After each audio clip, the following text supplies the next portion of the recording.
college grads earn, many also get a heaping pile of student loan debts to go along with it. But help is on the way starting next week on July 1st. Here to school us about it is the watchdog on Wall Street, Chris Markowski. Good morning, Chris. Good morning.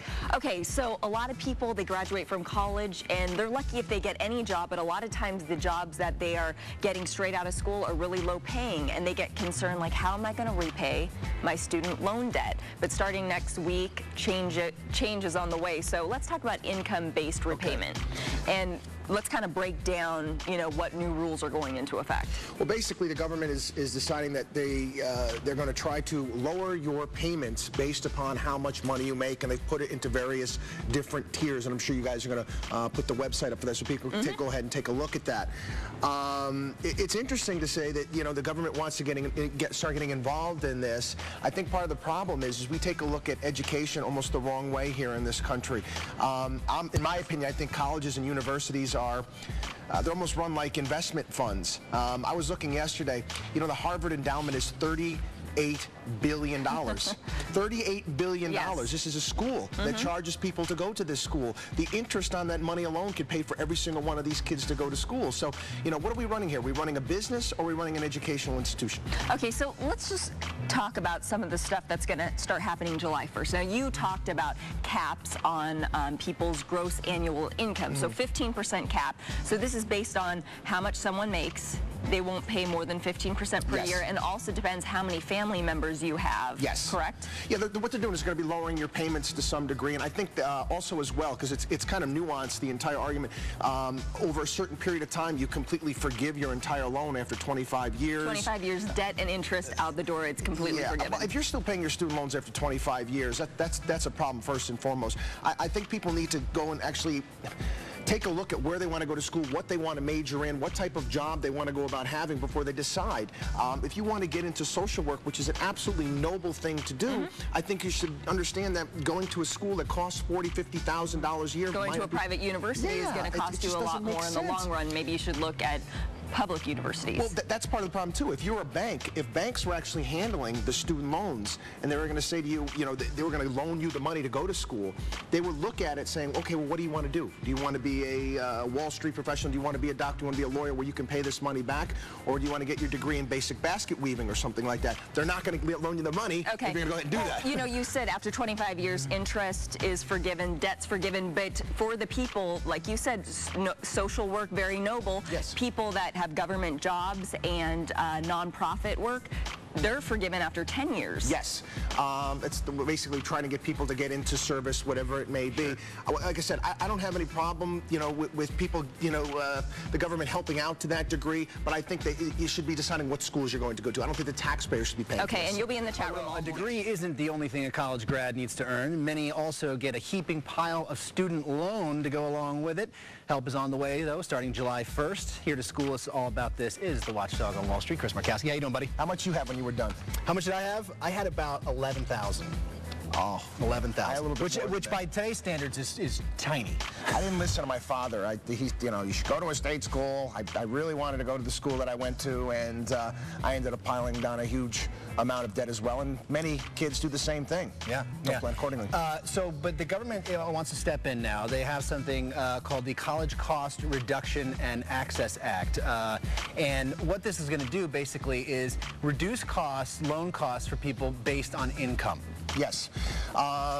It's a tiered system, and there's a lot of nuances to it. It's a lot like the government making homes affordable.gov that we did a while about trying to keep people in their homes. Right. You have to go in, you have to punch your information in, how much money you make. It depends on how many kids you have, whether or not you're married. There's also some various different stipulations in regard to what type of job you have. If you are not working for a nonprofit or in public service, there's some deals for you there. And basically, it can get your loan. It keeps your loan the same, but it gets your payments down to a more manageable amount, but it also stretches them out over time. For certain situations, it will be completely forgiven after 25 years. Right. There's a lot of nuances to it. You have to go to the website and you have to check it out. And also forgiven after 10 years if you work for a nonprofit, a government, or some sort of public service job. Obviously with the incentive there that you're doing something good with your life, so you should be forgiven. Are we in public service on this show right now? I think we are. So what do you think about this? I mean, what overall, what kind of effect is this going to have on the business of education? We discussed this in the last segment. Quite honestly, I think that colleges and universities are a business. They are qualified as nonprofits. But if you have a $38 billion endowment, how are you not a business? How are you not running a business? You take a look at some of the endowments of some of these schools. There was actually a big story yesterday. Harvard's laying off 275 employees because of the economic downturn or whatever, and that's the right to do so. But you're taking a look at, once again, an institution that has that big of an endowment. Kids never have to pay to go to that school. Just off the interest in their money market accounts could pay for everybody's tuition. Yeah.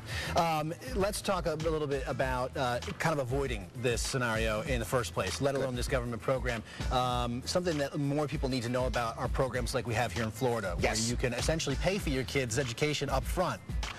This example I have 3 children. As soon as they were born, one of the first things we did was buy them a prepaid college tuition plan. Here for the state of Florida, what was when they were born? It was probably around $10,000, $11,000. Right. Their entire college tuition is taken care of when they go to school. Yeah. That money can also be transferred to other schools around the country. There's lots of different ways you go about doing it. There's lots of different investment programs out there. Every state is unique and different. This is the kind of thing you're always urging people to do. Yes, which absolutely. Is to, you gotta think, if you plan ahead, you're going to reap the benefit. We reported that many companies have, at least temporarily, suspended their matching 401k plans. And when or if those are resumed, those plans may look a bit different. Here to break it all down for us now is the Watchdog on Wall Street, Chris Markowski. You haven't been to Buenos Aires anytime soon, have you?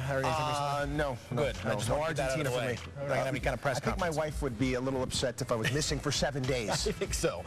I think that would spell the end of your marriage. All right, so let's talk about this. Now, the 401k plans, we're getting reports that more and more companies are having to suspend them due to the economy, but when they bring them back, they may be tying those matching funds to profits of the company, or perhaps even putting funds into a retirement account. What do you think about that? Many are still doing that now. We set up 401k plans for companies all the time, and many of them do that. They base their contribution based upon profits, and it all has to do, there's certain rules when you set up 401ks and pension plans, so it's not too skewed to the employer if you're going to go about setting them up. What strikes me as interesting in regards to this is the billions of dollars that Americans just don't take every year because they don't even sign up for their 401ks in the first place and put any money away.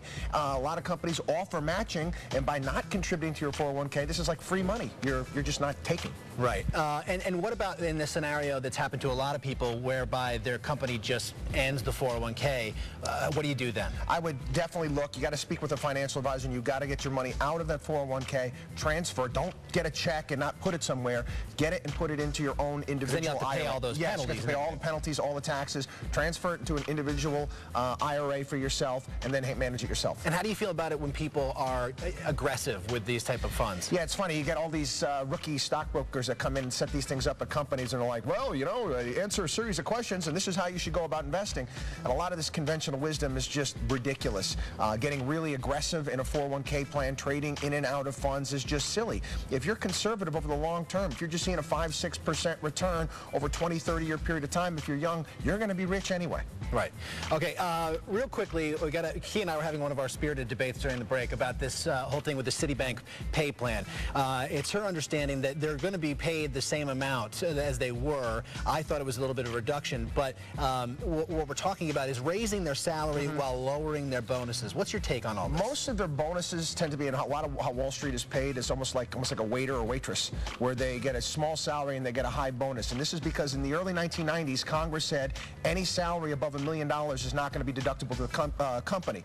Church of Unintended Consequences, Washington, D.C. I wish people just got paid. Obviously, you'd like to get a bonus at the end of the year, but what happens is these guys start doing crazy things like collateralized debt obligations and all sorts of stuff to manage their stock price rather than manage the company. Get paid, get your salary, get your bonus based on at the end of the year based upon not so much the stock price, but about how well you did.